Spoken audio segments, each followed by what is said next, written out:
자, 이번 시간에는 이제 상관에 대해서 수업을 하겠습니다.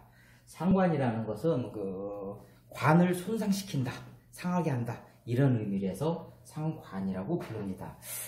지난 시간에 했던 식신과 좀 유사한 성향이 많이 있습니다.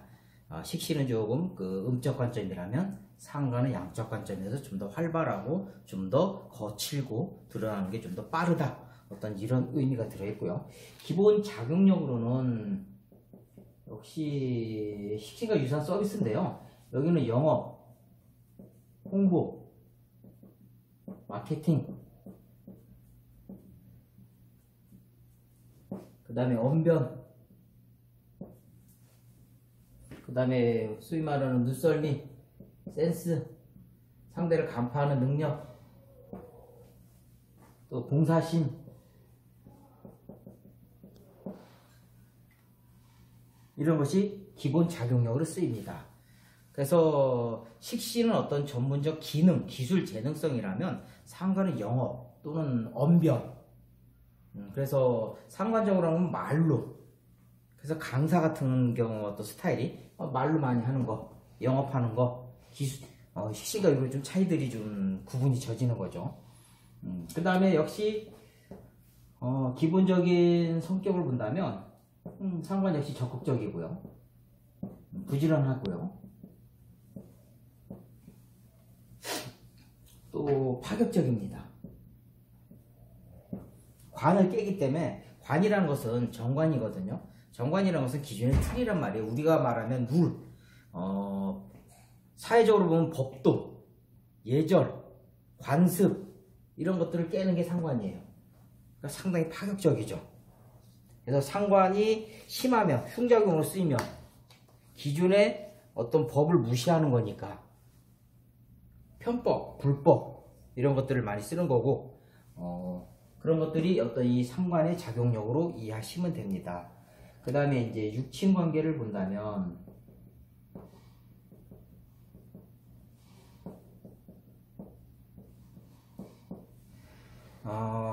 남자한테는 일단은 이제 조모가 되고요.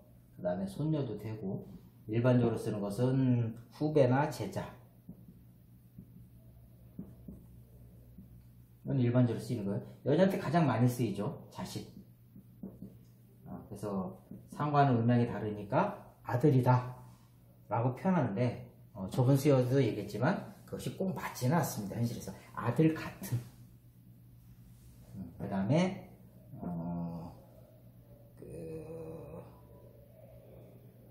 또 역시 조모 똑같고요. 그 다음에 후배, 제자.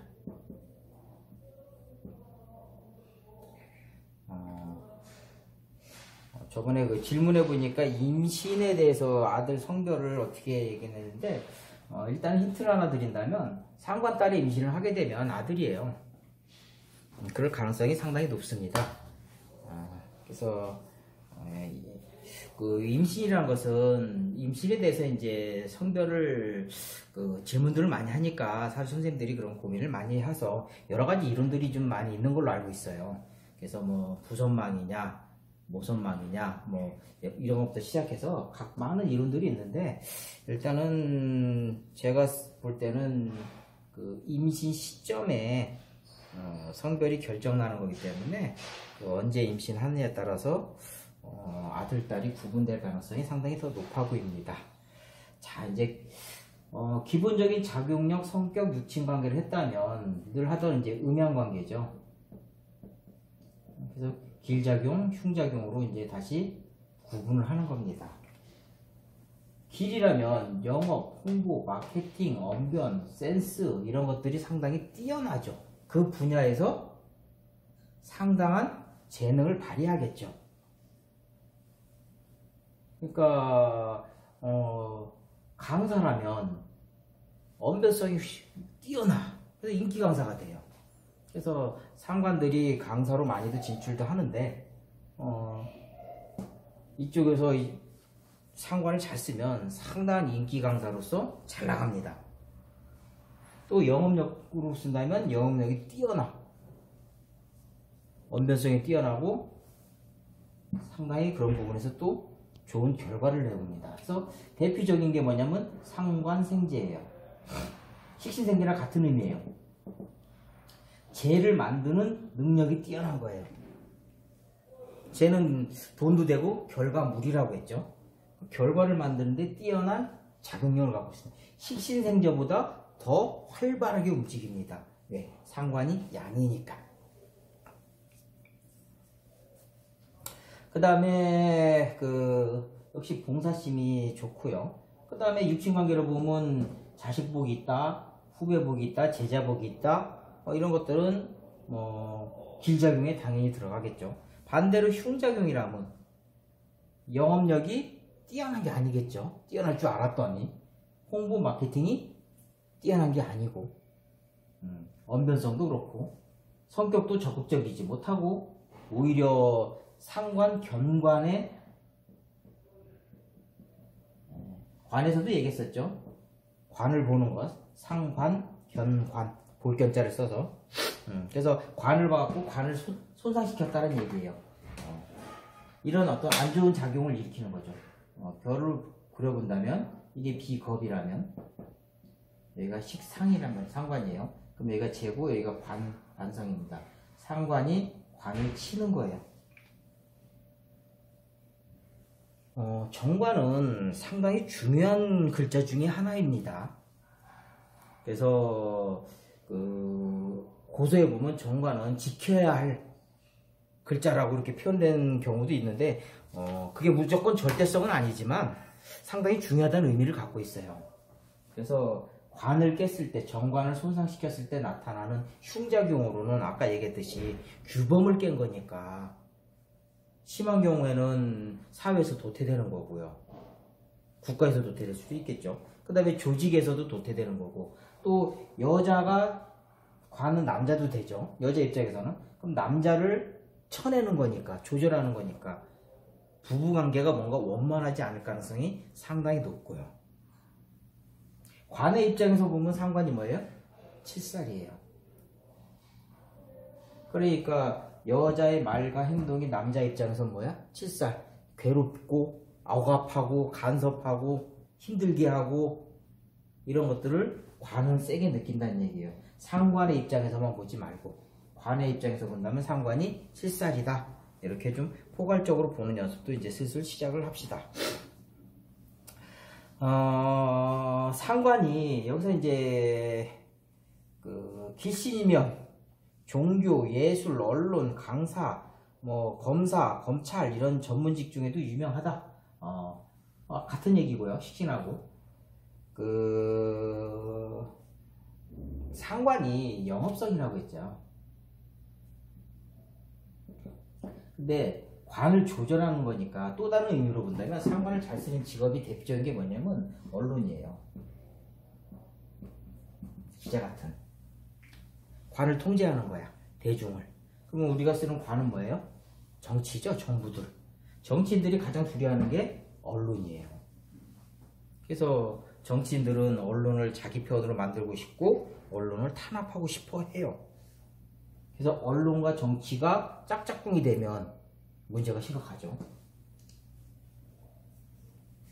그래서 또 관은 상관이 관을 쓰는 직업들로 본다면 관은 대중적인 거를 통솔하는 거예요. 그래서 앞에 나서서 뭔가 지휘하는 사람, 지휘관 이런 것도 있고 뭔가 개혁하고 도전하는 그런 의미도 있고 그런 것들이 이제 여러 가지 직업수로서 가는 거고요. 이건 상관 관을 칠살이나 관을 조절해서 쓰는 경우고 상관 생재로 빠지면 돈 버는 거죠.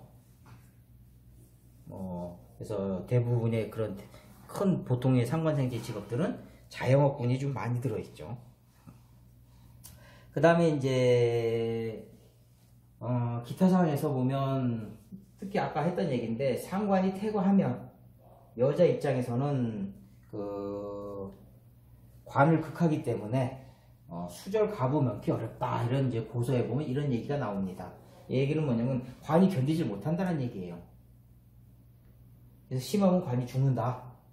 그래서 가부가 되기 가부 팔자다 이런 얘기들 하는데 현대 와서는 뭐 그런 게 꼭 그렇게 적중률이 높지는 않고요. 관이 견디기 힘드니까 부부 사이 남녀 관계에 있어서 온전하지 못하다.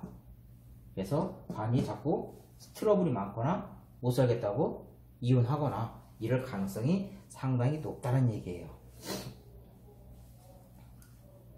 그 다음에 상관 경관은 이것도 여기서 상관에서 가장 많이 이제 흔히 보는 것은 상관 견관이에요. 관을 보는 거란 말이야. 상관이 관을 손상시킨다는 얘기예요. 그래서 관은 규범도 되기 때문에 법규 이런 거이기 때문에 이런 때는 뭐냐면 송사, 소송이죠. 구설수 이런 거에도 상당히 휘말리게 돼요. 기본적인 룰을 깬 거니까 상대방 입장에서는 저기 문제가 있다. 행동에 문제가 있고 나한테 규범을 깼다. 원칙이 아니다. 불법이다. 탈법이다. 이런 것들에 대한 것들이 상관 경관의 어떤 작용입니다. 그 다음에 상관 태가인데 이 상관이 많은데 제로 설계가 안 돼. 답답하겠죠. 이런 때는 상관의 영업, 홍보, 마케팅, 언변, 눈치, 센스 이런 것들이 잘 못 쓰이는 거예요. 그럼 뭐예요? 협작, 모사, 음용 뭐 이런 것들이 발생이 됩니다. 재를 탐닉하기 위해서 별의별 방법을 다 쓰는 거예요. 심리적으로 그걸 이해하시면 돼. 상관이 태가인데 재로 가야 하는데 가지를 못해. 그래서 어떻게든 재를 가고 싶어 갖고 별의별 수단을 다 쓰는 게 이 상관이 태가인데 설계가 안 될 때 그런 작용들을 갖고 있다. 그래서 상관에서 가장 알아둬야 할 것은 상관 경관이 좋은 작용으로 나타날 것이냐 피해냐. 상관이 있는 사람은 어쨌든 언젠가는 관을 한 번씩 봐요. 왜냐면 천간에 갑을병정은 10달 주기로 움직이고 10일 주기로 움직이고 10년 주기로 움직이기 때문에 상관이 있는 사람들은 어떻게든 관을 보게 돼 있어요. 상관 경관을. 그런 시점들에 이런 문제들이 발생할 소질들이 크든 작든 있다는 얘기예요. 그래서 이 상관 견관이 흉작용으로 쓰일 거냐 그렇지 않을 거냐 아니면 이것을 막는 어떤 또 그런 구웅신이라든지 그런 글자가 있느냐 이런 것들을 살펴보면 될 것 같습니다. 지금까지 이제 십성은 이제 상관을 끝으로 이제 기본적인 거는 이제 오늘로 다 했거든요. 그래서 총괄적으로 본다면 십성의 작용력들은 기본적으로 그냥 딱딱딱 암기하고 애우고 같은 얘기네요. 그래서 몸에서 그냥 자연스럽게 탁탁탁 나올 정도로 익숙해져 있어야 합니다. 그 다음 이제 이걸 갖고 활용하는 거기 때문에 응용하는 거고 모든 건 음양이라고 했죠. 음은 절대성이에요. 양은 상대성입니다. 그러면 절대성은 뭐야? 기본적인 원칙이에요. 규칙, 원칙. 이런 것이 이런 거더라, 이런 거더라, 이런 거더라라는 것이 음적 관점의 절대성입니다. 그러면 변화와 응용은 그것을 이렇게 활용했더니 이런 작용이 있더라. 상관, 경관도 원칙은 관을 보는 것이 안 좋다지만 응용에 의해서 안 좋을 수도 있고 좋을 수도 있고 늘 변화가 됩니다. 이런 것들을 이제 음양 관점에서 또 한번 이제 살펴봐야 할 어떤 이제 기초 과정에서 이제 좀 더 응용하는 거고요. 일단은 이런 기본 작용력들은 상관이 이런 것이다 라는 것은 이제 자꾸 습득하다 보면 대화 중에 사람과 행동하는 걸 보면 아, 저 사람이 뭘 쓰고 있구나 이런 것들을 느끼게 됩니다. 그래서 사주를 굳이 놓지 않아도 저 사람이 지금 상관을 쓰고 있구나, 식신을 쓰려고 하는구나, 관을 쓰는구나, 비겁이구나, 인성이구나, 재성이구나 이런 것들이 판단이 돼요. 그럼 상담할 때도 이 사람이 지금 말하는 거 행동하는 거 보니까 상관을 쓰고 있는데 그럼 사주를 보면서 이게 지금 상관을 잘 쓰는 건지 못 쓰는 건지 그건 또 사주를 보면 또 보여요. 그런 걸 갖고 구분을 하면 됩니다. 자, 수고하셨습니다.